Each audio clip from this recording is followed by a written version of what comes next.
The Battle of Fredericksburg and Marye's Heights, December 13, 1862. The finest army that ever trod the earth has suffered a decided repulse at the hand of a half-naked, half-starved, half-armed foe.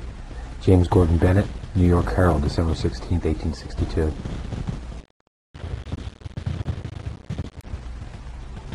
By the time the Army of the Potomac, under the command of General Ambrose Burnside, had built pontoon bridges and then crossed the Rappahannock River into Fredericksburg, the Army of Northern Virginia, under General Robert E. Lee, had taken up position on the advantageous heights above Fredericksburg.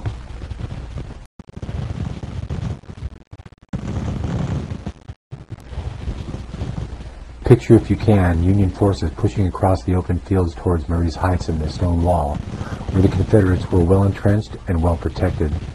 It's been said that General Robert E. Lee could not have asked for, or even wished for, a better position on the field of battle than that which was afforded by the stone wall and the heights above it.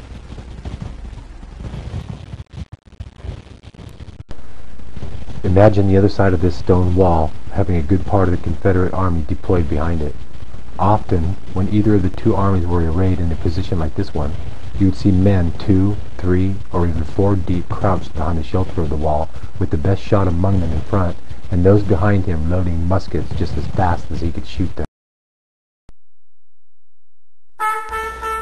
And on they came, wave after wave of brave men from the Army of the Potomac, each wave, in its turn, halted by the murderous fire of the entrenched Confederate Army of Northern Virginia. Even with the excellent protection given by the stone wall, many Confederates were killed at the Battle of Fredericksburg. More than 5,000 in Lee's Army of Northern Virginia. Burnside's Army of the Potomac fared even worse, with more than 12,000 men killed, wounded, or missing.